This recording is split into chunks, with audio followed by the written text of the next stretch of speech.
Bien, bonjour les Inxéos, et aujourd'hui nous allons parler de Catwoman, le dernier braquage, scénarisé et dessiné par Darwyn Cooke, à l'époque où Ed Brubaker travaillait sur le personnage de Catwoman au cours d'un run absolument exceptionnel, dont nous allons d'ailleurs parler sur cette vidéo. Ça a été publié dernièrement par Urban Comics, hein, voilà, c'est tout frais, ça vient de sortir, le bouquin est encore chaud, bordel, ça sort de l'usine, encore fumant. Collection DC Black Label chez Urban Comics, voilà, une collection que j'aime beaucoup, même si le format change d'un bouquin à l'autre, ce qui n'a absolument aucun putain de sens. Même collection, mais les formats diffèrent, ça a tendance à me foutre la rage. Bref, voilà, ça vient de sortir, ça fait 248 pages et ça coûte 23€, puisqu'un UB22 ne coûte plus 22,50€, voilà, ça a augmenté au cours des derniers mois, et désormais, ça coûte 23 balles, voilà, faut le dire. Tout augmente, ma bonne dame, tout augmente. Alors, j'ai déjà parlé de ce bouquin au cours d'un live qui aura probablement dégagé de la chaîne au moment où vous verrez cette vidéo, et c'est pour cette raison que je décide de consacrer une vidéo à part entière au dernier braquage. Parce que Catwoman, vous savez la place qu'elle occupe dans mon petit cœur de fan. Au cours de ce live, notre ami l'hystérique, qui est un abonné de la chaîne, nous avait fait remarquer avec beaucoup d'humour le caractère méta du titre, le dernier braquage. Puisqu'au final, tu te demandes si c'est pas toi qui te fais braquer par Urban Comics avec cette édition. Je vais vous expliquer pourquoi. Alors pour résumer déjà, il faut comprendre que si vous êtes comme moi un fan absolu du personnage et que vous avez tout lu ce qui se faisait en VF sur Catwoman, il faut savoir que seules 80 pages de ces 248 risquent de susciter votre intérêt. Voilà. Pourquoi ? Parce que tout le reste a déjà été publié dans la collection Ed Brubaker présente Catwoman, voilà le fameux run d'Ed Brubaker au début des années 2000 sur le personnage de Catwoman dont je vous ai parlé en début de vidéo, qui est probablement la meilleure chose qu'on ait en VF sur le personnage. Voilà. On a 4 tomes. Tous les arcs ne sont pas aussi qualitatifs les uns que les autres, hein. Il y a des hauts, il y a des bas, mais il y a quand même beaucoup plus de hauts que de bas pour le coup, et ça reste vraiment pour moi la meilleure saga sur le personnage de Catwoman pour ce qui concerne la VF. Ed Brubaker, avec Darwyn Cooke et Cameron Stewart au dessin, entre autres.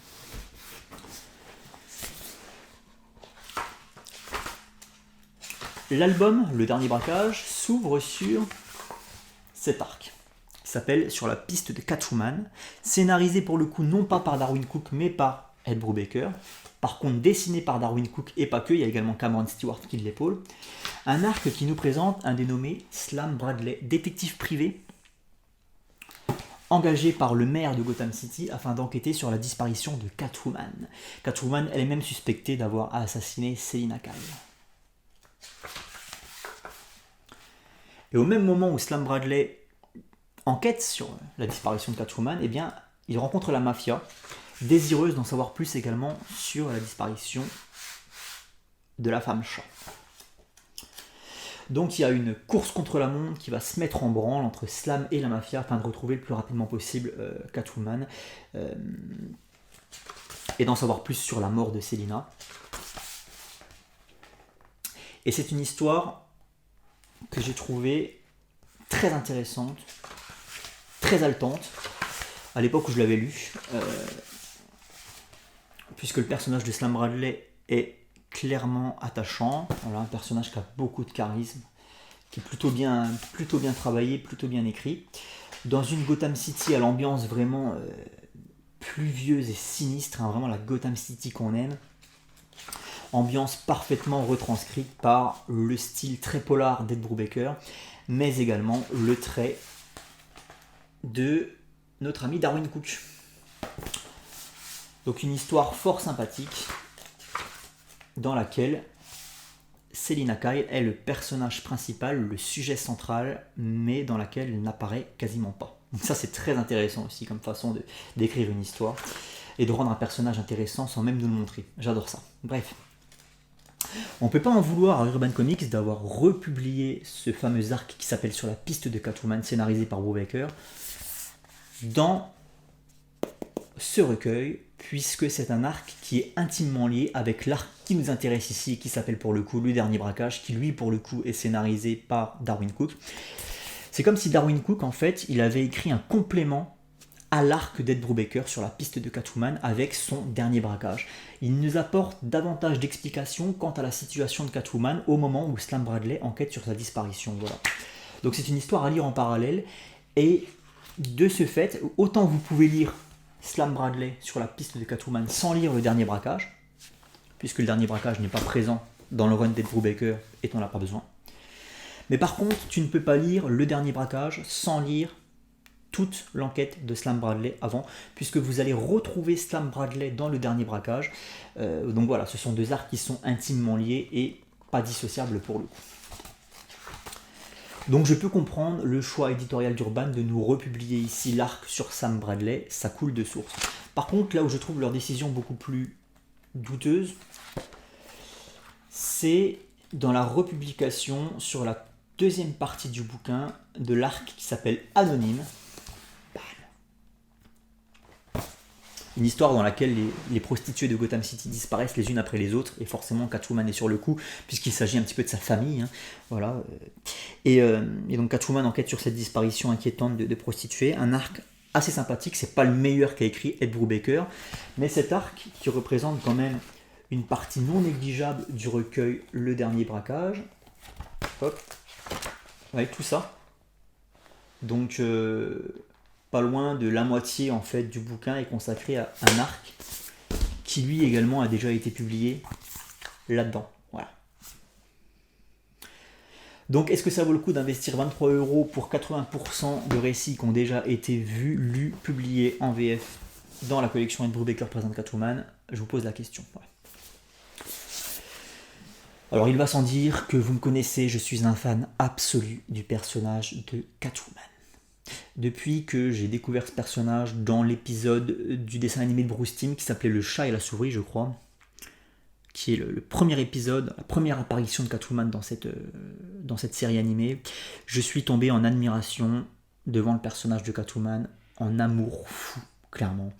C'est un personnage avec lequel j'ai grandi, qui ne m'a jamais quitté, que j'ai là, voilà, en affiche display là au-dessus de ma télé. C'est le plus grand display que j'ai dans la pièce, c'est pas pour rien, c'est Catwoman. C'est mon personnage préféré, je vous dis souvent que c'est Superman, mon personnage préféré, mais en réalité, si je devais en choisir qu'un, en retenir qu'un, si j'avais le flingue sur la tempe et qu'on me forçait à choisir, je prendrais Catwoman. Catwoman, elle a toujours été là.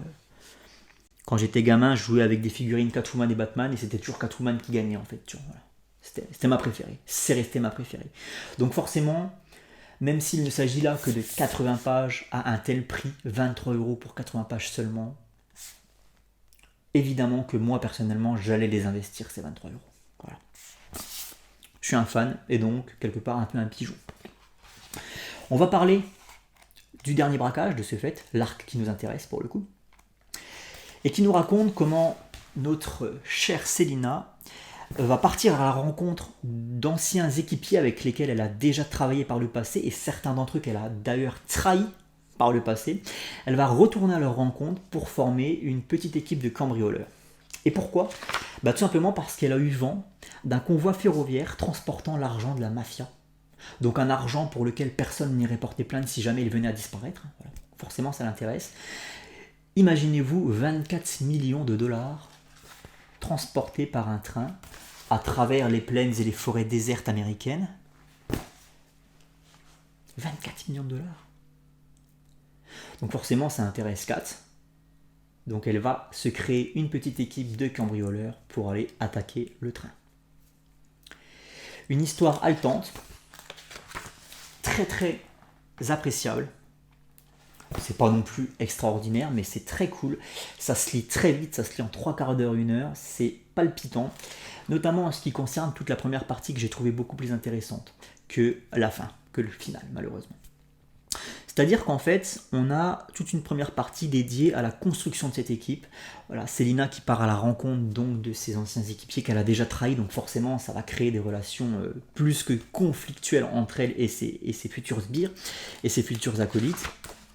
Des personnages qui sont tous très bien écrits d'ailleurs. Hein. Faut comprendre qu'on est sur 3 ou 4 personnages jamais apparus jusque-lors dans l'univers d'ici, ou alors de manière très occasionnelle, très rare, comme ce fameux James Stark, qui est presque ici le personnage principal de l'arc, qui a un charisme fou. C'est-à-dire que ce sont des personnages que tu ne reverras probablement jamais, que tu n'avais jamais vu jusque-là, mais qui ont tous un charisme de dingue, quoi. Tous leur histoire et tous leur façon de faire, et ils sont vraiment tous très attachants et passionnants. Donc toute cette première partie qui consiste à l'organisation de l'équipe, aller chercher des financements, aller chercher du matériel, recruter des membres, est clairement passionnante. Malheureusement, là où le bas blesse, c'est quant à l'exécution du braquage en lui-même. Lorsqu'on arrive sur la partie dite action, où Célina et ses sbires se lancent à l'attaque du train. J'ai eu beaucoup de mal avec ce final, qui était censé explosif, en tout cas qu'on nous avait promis comme l'étant, et qui au final s'avère plus que rushé, s'avère bâclé et s'avère expédié. Avec une fin en queue de poisson, en guise de cerise sur le gâteau, quoi. Donc c'est dommage. C'est dommage parce qu'il y a toute une préparation qui est franchement excellente pour qu'au final ça retombe sur la dernière partie, quoi. Pourquoi est-ce que ce braquage ne m'a pas spécialement plu? Comme je vous l'expliquais, c'est très rapide, ça va extrêmement vite. Il n'y a pas suffisamment de rebondissements pour le rendre intéressant, pour le rendre palpitant. Et c'est surtout dans le style visuel, dans le dessin de Darwyn Cooke que j'ai eu beaucoup de mal sur cette partie. Alors, Darwyn Cooke, parlons-en. J'aime énormément les gens, dans tous les domaines que ce soit, qui ont quelque chose à raconter, qui ont leur propre style, leur propre identité. Moi, c'est ce que je recherche. C'est quand un artiste me parle de lui, quand un artiste a quelque chose qui le différencie des autres, de la masse. Voilà. D'ailleurs, ça qui pour moi différencie un bon artiste d'un artiste moyen, en fait. Darwyn Cooke fait partie des bons artistes, voire même des très bons artistes, voire même des très grands artistes, parce qu'il a son propre style de dessin, souvent imité, jamais égalé, clairement, qu'on se le dise. C'est d'autant plus frappant quand tu lis du Cameron Stewart, en fait, voilà, qui essaye d'épouser le même style, mais avec beaucoup moins de réussite, en tout cas c'est mon avis. Donc un style très souvent imité mais jamais égalé, et un style visuellement percutant, un côté très cartoon, presque caricatural. Et voilà, c'est un grand artiste parce que c'est magnifique. Darwyn Cooke, c'est magnifique qu'on se le dise. Après, moi personnellement, c'est pas ce que je recherche. C'est pas ce que je recherche parce que vous savez que moi les super-héros j'aime bien quand ils sont grandis, quand ils sont magnifiés, quand on les représente tels des statues grecques, tels des dieux de l'antiquité romaine, voilà, quand ils sont imposants. Et c'est pas forcément le cas du style de Darwyn Cooke. Tu vois, sa Catwoman, elle ferait plus peluche, même si c'est joli, hein, franchement, le style est très beau, hein, mais j'ai du mal à tomber en admiration complète devant parce qu'il y a un côté un peu peluche, un peu caricature, un peu super nana, tu sais, voilà. Et du coup, qui rentre en contradiction avec ce que moi je recherche quand je lis du super-héros. Ce côté, justement, comme j'expliquais, le statue grecque, le truc magnifique, le truc imposant, le truc grand, tu vois, le surhomme, quoi. Et de ce fait, c'est pour cette raison que j'ai du mal avec le style de Darwyn Cooke, même si je reconnais qu'il est magnifique. Le problème, j'ai trouvé, notamment lors de ces séquences d'action, le découpage parfois illisible, tu sais pas quelle case se lie avant quelle autre, et puis au niveau des traits, au niveau des visages, tu reconnais pas forcément les personnages du premier coup d'œil, on a tendance à aller au plus simple, vous voyez par exemple ici, hop, une simple silhouette, tu sais pas vraiment de qui il s'agit, bon. Ça plus le découpage assez illisible, eh bien j'ai eu du mal à rentrer pleinement dans l'action, quoi. À rentrer pleinement dans l'action, rajouter à ça au fait que ça va extrêmement vite, voilà, et qu'en 4 pages c'est plié. Donc c'est dommage parce que tout ça pour ça finalement, tant de préparation, tant de mise en place pour au final un braquage qui va beaucoup trop vite et qui n'est pas suffisamment haletant, qui propose pas suffisamment de rebondissements et de surprises, quoi. Donc c'est dommage. Voilà, et ça se finit en queue de poisson comme j'expliquais, donc tout ça pour ça. Tout ça pour ça, c'est dommage parce que en soi c'est une bonne lecture, je suis pas en train de dire que j'ai pas aimé, c'est juste cette dernière partie avec laquelle j'ai du mal, mais en soi ça reste plutôt une bonne lecture.